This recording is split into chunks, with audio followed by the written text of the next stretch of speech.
Hello everyone, happy Thursday. Hey, hey, hey. All right, I am just like a lot, really excited about today's live because I have a special guest joining me who I'm super excited. I follow his stuff. I've been following his stuff for months now, and I get so much value from his content. So Rob from WTF Divorce is joining us. So he's on there right now. I think I can send an invite. Yes, I can. I'm going to do that right now. And giving us some amazing tips and strategies on everything divorce. What's up, Rob? Hey, what's up, Mary Kate? How are you? How's it going? Good. Thank you for having me and making this happen. You're the Instagram master, so I need to follow your lead. No, dude, I follow yours. I love your content. It's super relatable, super humorous. Like every time I see one of your reels, I start laughing. So that's a good sign. Because actually, what I love that you do so much is that you bring this like lighthearted spirit to a pretty heavy topic. Let's be honest. Yeah. And not only that, but like you make someone who's going through the process, they don't feel alone when they watch your content. So I appreciate everything you're doing for the whole entire divorce community. So go follow Rob if you're not following him. Thank you. You know what they say, if you're not laughing or crying, so you need to be laughing at this shit show that is divorce. Totally. It's a little bit of both. Yeah, I absolutely agree. You do need to find the lightheartedness in it, or else, dude, I mean, it's going to swallow you up, and that's not good for anyone. Totally. And your community, like you say, like finding people that can say what you're thinking is very important, because most people don't understand what you're thinking, because I don't know about you, but most of my friends are married. They just don't get what divorce actually looks like. So if you have to find those people when you open your phone and open up Instagram, then that can be better than therapy in a lot of ways, or a supplement to therapy. It is. It's a version of therapy for sure. I believe in that actually. When you're going through something like divorce, it's really, really helpful to surround yourself with people, not because, misery commiserates with misery. I'm not talking about that, but it's like you feel heard or you feel seen. And to this day, 4 years after my divorce, still like my dearest friends are other divorced moms. So, there's a lot to be said about that. In fact, go ahead, please. Oh, and what I've learned is that like people think, oh, I have my friends and my family, and I think as you go through divorce, after divorce especially, you realize those are not necessarily the people that you do want to be sharing with, because their response is probably biased in some ways. Their incentives are different. So you kind of almost do need to find these, like, sounds bad, but like B-list, C-list friends that may also just be like online, because you can be more vulnerable with them in a lot of ways that you maybe shouldn't be doing with your parents or your best friends.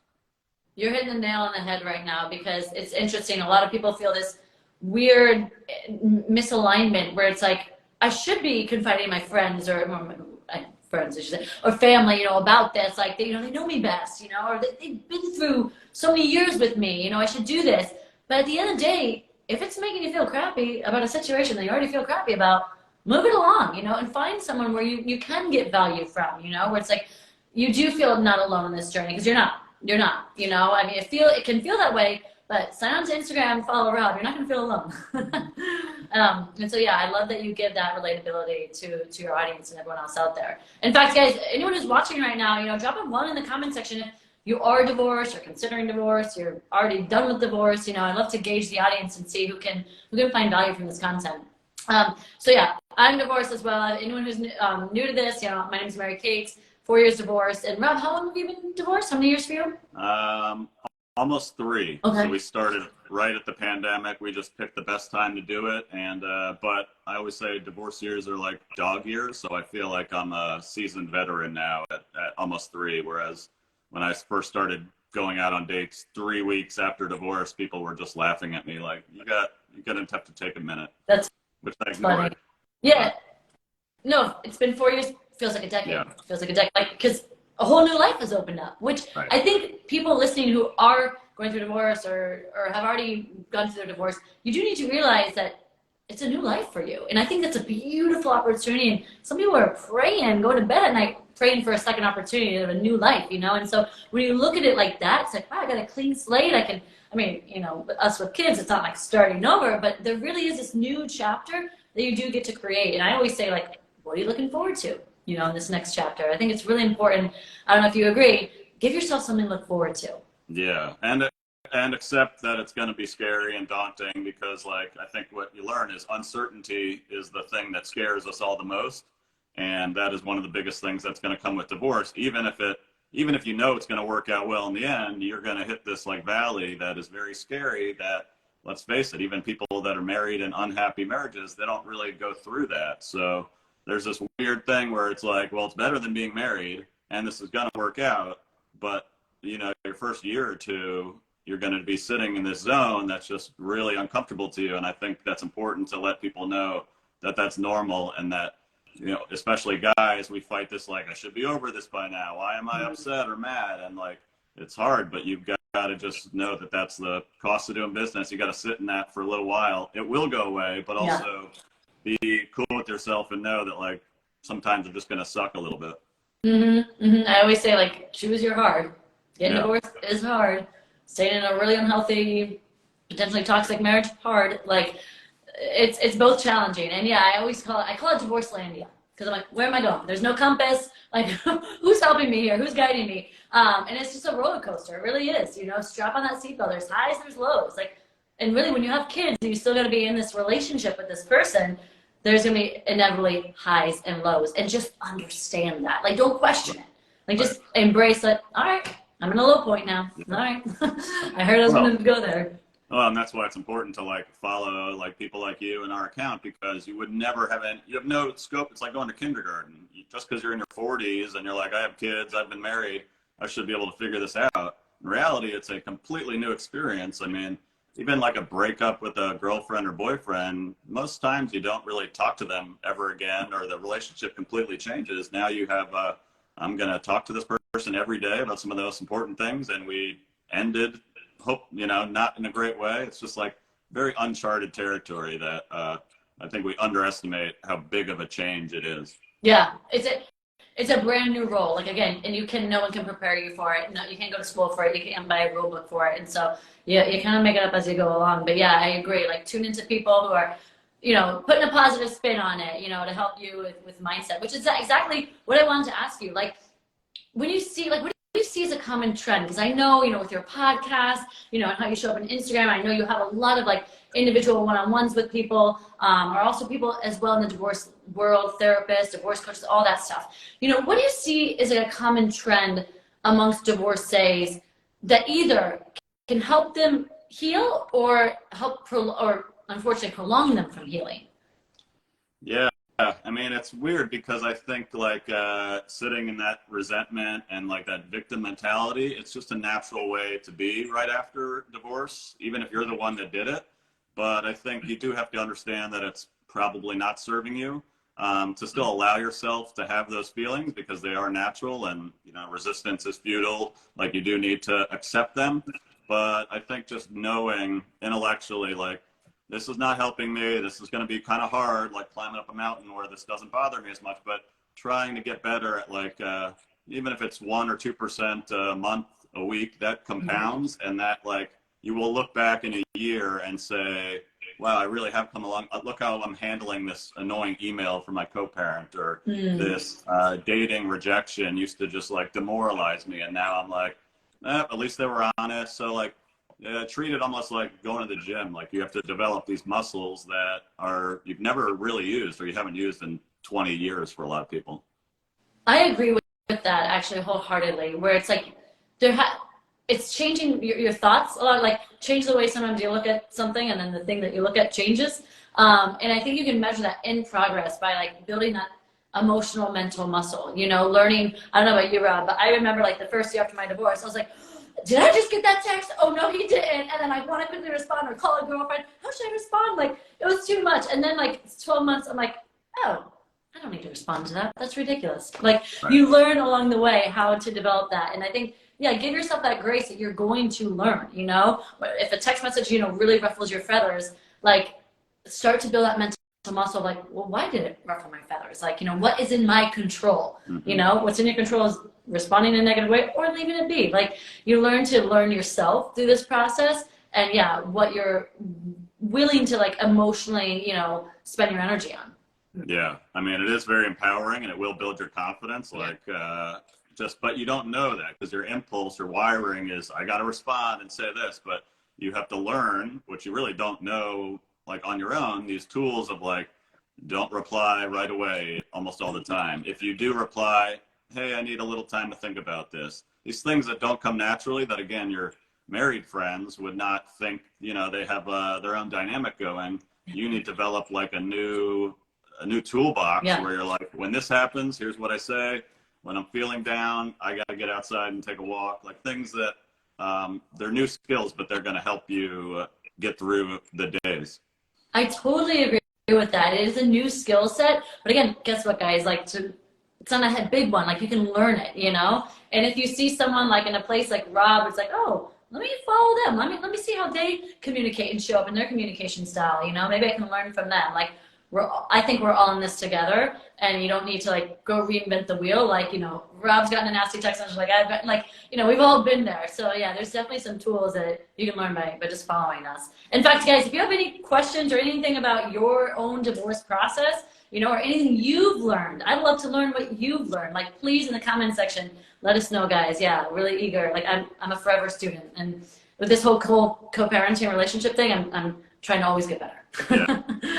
Yeah, you throw something like co-parenting in, and then I think you're in a relationship. But when you throw dating in, or one person in a relationship plus kids, it's just like you have a lot of balls in the air that, like, good luck trying to do it all on your own. You need to reach out for help. You need to, and even if that starts with like, oh, I saw that one video of hers that made sense. It like clicked. That's such a win for you that, you know, you might not even get like reading a book. You could in 10 seconds learn like one thing that could change the way you handle interaction that makes your life a lot easier. Yeah, exactly. That, yeah, if anything, that's what we want to facilitate, just making this whole entire process easier in divorce land. Yeah.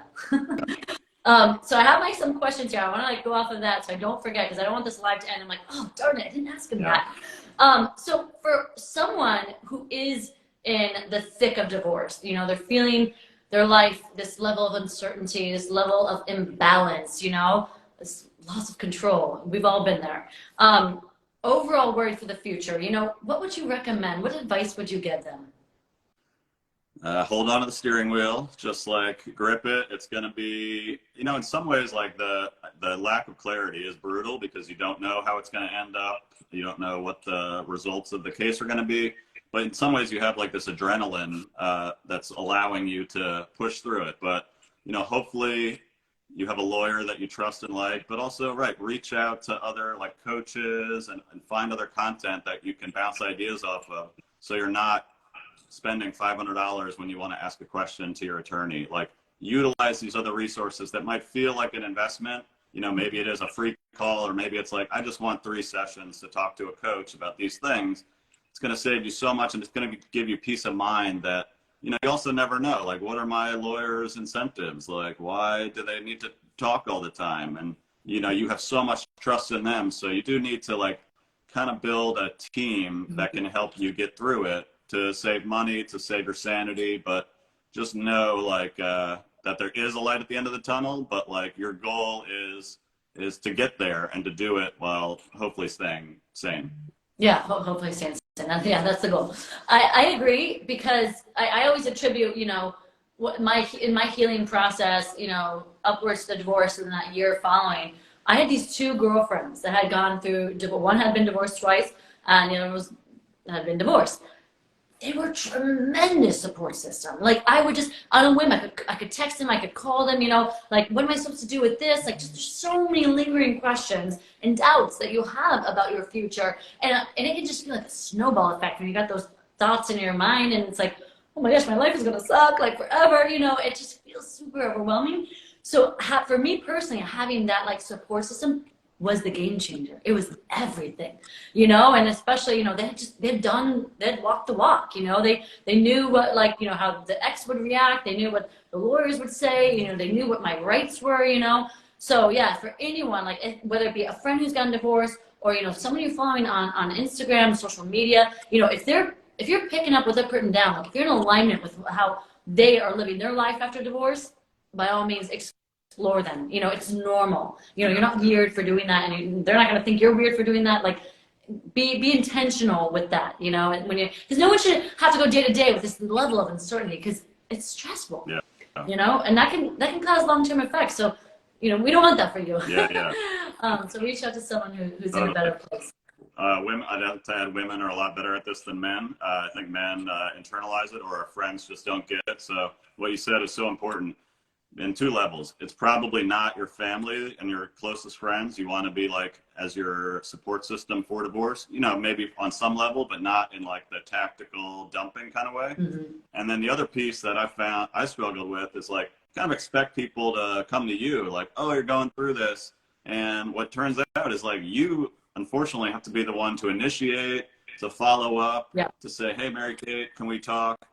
I'm busy with my kids, I can't. And then to follow up again and say, hey, you know, it's like uncomfortable for us to, we don't want to feel needy, we don't want to feel, but like it falls on you. And if you don't put it out there, for the most part, people are going to just assume you're okay or not know what to say. So it's like you have to be proactive at a time that you kind of just want people to help and support you. You've got to be the one that says, hey, I need some help here, or can we talk? Yeah, I agree. And you know what? We hear a lot, and it's happened to me on a personal level. I don't take it personal, but like you've heard, you know, oh, the friends, you know, when you were married may not be the friends, you know, after divorce. It tends to happen a lot. But I actually heard a story, not in my experience, but a friend who she was really, really disappointed that, you know, friends weren't there for her and all that in between. And then she found out years later that like these two friends were like, we thought all you wanted was space. Right. You know, we didn't hear from you. Like, you know, we weren't sure, you know, and then maybe she said one thing that led someone to think this way. Like, so guys, beat communication down and like make sure that it's known that, you know, you want people's support and conversation. So communicate. Yeah. I mean, people don't know. It's like if somebody dies, nobody knows what to say. Like, sorry, congratulations. I'm uncomfortable. You're uncomfortable. So again, it falls on you. And another thing I'd add is what I've learned through communicating skills via Instagram is like, sometimes you have to say, a lot of times you just want somebody to listen. You don't really want their advice or them to fix it. So it might be like, Huge. Hey, Mary Kate, I got this thing going on. I don't even really want advice right now, but would you mind listening for 3 minutes? And like, they can be like, oh, okay, I'm good with that. But again, it falls on you because normally they're like, well, here's what you should do. And you hang up the phone like more stressed and pissed than ever. So it's like, again, these are things you have to learn as a person going through it because nobody knows what to say to you despite what you'd like hope in your head. Oh man, again, like hitting the nail on the head. Exactly. Well, let's be honest. A divorce is a death. It's a death in the family. You know, there's a mourning, there's a healing process, you know, and it is that thing. Like, what do you say? You know, I remember I eventually had to stop people. I knew there was just the place that they were coming from, but eventually I was like, okay, this is ridiculous. Like, you know, when everyone say, I'm just so sorry. I'm just so sorry. I said, you know what? You don't need to say sorry. Like, you know, and I would say it respectfully, like, oh, you know, I just don't know what to say. And so, you know, instead of like hearing all these unwanted opinions, guys, you can stop people and just say, you know what? Like, I totally understand the place you're coming from, but doesn't really help me, you know? And people respect that, you know? Yeah, actually one woman finally said, I moved to a townhome community after my divorce, and I like that place was divorce landed. There were so many people after their marriage, like, lived there. And this one woman was like, congratulations. I was like, thanks. Yeah, that was really hard, you know? Like, okay, I'm now in a better place. Yeah. So, yeah, but it's okay to communicate. In fact, to over-communicate. And vulnerability is a superpower.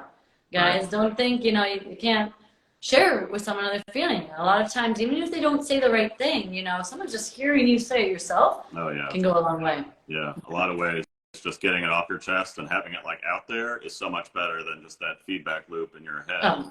But yeah, just like it goes back to like the skill where most of us are probably not good at in boundaries and relationships. And that comes to friendships and family too. It's like, hey, I just need to talk. I don't really want your advice about this. Like, that's a hard thing to say to somebody. You'll just be like, oh, I feel bad, making them feel bad. It's like you have got to lead the way. And these are these little muscles that you've got to develop. And it's a gift that will come out of it, but it's it's hard when you're in the like really uncomfortable part of it. Yeah, and what I would love to offer all you guys listening is for the first time in your life, stop thinking about what everyone else is thinking about you, you know? Right. Really, like this is really the time in your life to be the most selfish you've ever been, you know, because it really is. You're the moving piece in this whole entire healing process. And so, yeah, people who are maybe bombarding you or the lack of bombardment of like communication, guide the way for them to help you. Awesome. Eric says spot on, right on. What do you feel is a crucial component? I know we're probably being a dead horse here, but what do you feel is when you see people on the other end, you know, like they've passed the healing process, you know, and they're living a better life. What do you feel is like a crucial component to getting them there? Healing I think process. there's a tricky thing that I struggle with. I think we all do that first year or two after divorce, where you do need to work on yourself. You got to own you're part of the relationship of where it broke down, but you also like want connection. So you're in this kind of limbo phase where like I want to date or I want to make new friends, but I also can't completely abandon myself in those things. So that's like a tricky thing that again you've never really had to do before, because you cannot just skip the work and jump into something. It'll catch up to you. But at the same time, you're like, well, I can't just sit around and cry and watch Netflix all day. Yeah. So that's something that like you really have to like experiment with, see what feels right, and again be willing to have like uncomfortable conversations that you probably didn't do very well in your marriage with, and now this is like a new opportunity for you to say things that, you know, sometimes you're like, I can't believe I said that, and a lot of times the other person's like, thank you for your honesty, like, and you're like, wow, that's this new person is like gets respect in ways, you know, you respect yourself. So practice, like low stakes practice with maybe even the people you're not closest with. Maybe it is people you just start dating. You're like, I'm gonna have an uncomfortable conversation and realize that like, oh, I survived, and you know they respected it. So yeah, take chance. If it feels uncomfortable, just try it, and you'll live and you'll gain something from it. Yeah, and I think you know, a question I get a lot is, you know, the right time to start dating, or you know, I'm going out there, you know, and well, first and foremost, there is never a right time, you know, it's when it's right for you.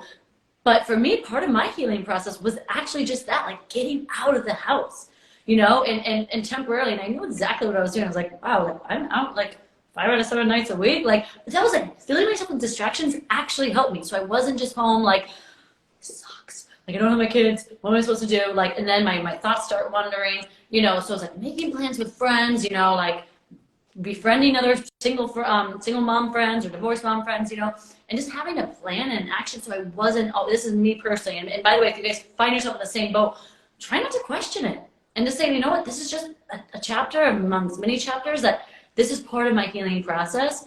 So, you know, I'm not spending so much energy and time focusing on that last text that they sent. You know, out and you're living, you know, there's a sense of like healing in that. And that's okay. But yeah, try it on. Exactly. Communicate, like try something new on. And I love what you said, like owning your part in the relationship, you know. I mean, guys, we've heard it sometimes, right? When you're like, hear someone talk about their ex and it's like all their fault, and you're like, cringe, like that, it can't be. Like there's a two-way street here, you know. But owning what went right in that relationship and what went wrong, and that's just going to help you be able to better communicate in that future relationship, you know. And try it on, like you said, in dates. I like that.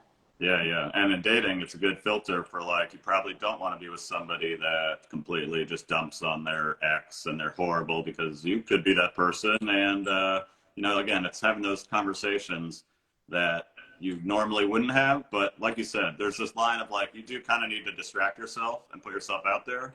And sometimes people go like one way or the other way, but like have a little like grace where you're just gonna like, I'm going out and this might be stupid and I, you know, it might not even be fun, but like you're out there and you realize like everybody else, your story in your head, you're like, oh, I guess it is. It feels like it's everything, but when you're out in the world, you're like, nobody's thinking about me and my problems. So it's like, oh, I'm actually an adult human that is probably more similar to these other people than I think when I'm sitting on my couch, like spinning stories. Yeah, exactly. If anything, that's another form of connection that will like alleviate some weirdness that you have in your own head. Because yeah, we all carry around these stories and novellas like in our head, and it's like get out there and hear that you're not that unique. And so that's, you know, that can definitely be relieving. Yeah. The whole entire process. Right. I think that's the biggest part that I've learned with WTF Divorce is, and the biggest, I think, pain point that most of us suffer from is you feel alone. You feel like nobody sees what you're going through. Nobody hears what you're going through. And people are not coming to you and be like, Mary Kate, how are you doing with things? Tell me. So it's like you have to find ways to feel seen and feel heard. That might be uncomfortable, but starting a place like Instagram is like a really good low stakes way to start to build that and make you feel like you're just not going crazy in your head, because that divorce brain is real. I don't know who doesn't suffer from it. Yeah, I agree. But yeah, if you're all up in your head, then no, that's a losing battle. And finding resources, you know, I know you post a ton of resources. They're just for anyone, free resources for anyone who's going through this process. It's tremendously helpful, guys. So yeah, if you're not already following Rob, you gotta be following him, because yeah, he's going to make you feel not so alone. He's going to add humor to the whole process, you know, and he's going to just resources that he posts on, like the coaches that he like does one-on-ones with, you know, that in itself is part of the healing process. You know, you have to be, you know, before when I started this process, or talking about divorce and talking about dating after divorce, I always thought, oh, it's time that heals, you know, and then I learned it's not just time. It's being intentional with that time that really heals. So you, and we said it like 100 times, you're not alone, but again, no one's going to come on your door and like knock and like, here, let me just provide you with some really useful resources. You have to go out and seek them. And that's going to be the game changer for you guys. Yeah, totally. Definitely. Well, Rob, this was awesome. I'm so glad we did this. If you're not following, follow him. Follow myself as well for more positive divorce content. And really, guys, living your best life after divorce is possible. It's possible, you know? And we're here to give you some tips and tricks and stepping stones to make that more possible. So I'm excited we did this. Yeah, I appreciate it. I admire your content machine. I'm like, it's so helpful to see just like people making that effort and giving back. You know, I think that's one thing in divorce you see is like, we've all been through it. There's like this almost need to like, I want to help other people going through it. So I think that's one of the coolest things I've found about this divorce community is people are just so generous and want to help people. I haven't seen that in many other like groups. Well, I think one of my favorite quotes, I'm going to botch it somehow, but it's like the person like who is eligible or qualified to help other people is the person who's gone through that same problem you're going through. Yeah. And that's true. That's just it. We've just gone through the muck with you. We've been through the trenches, you know, and we've learned a thing or two. And if there's anything we can say or do to help you guys move on and build that healing process to live your best life, and amen. That's what I'm here for. That's what you're here for. Right. What do they say? Don't take advice from somebody that hasn't walked in your shoes. That's very important in divorce because like people don't get it and people like you understand it. So, you know, reach out, send you a message, like consume the content. It makes a big difference in your divorce recovery. Yeah. And mindset for sure. Awesome. Cool. Well, thanks, Mary Kate. Have an awesome day. Everyone have an awesome day and signing off. All right. See Bye. ya.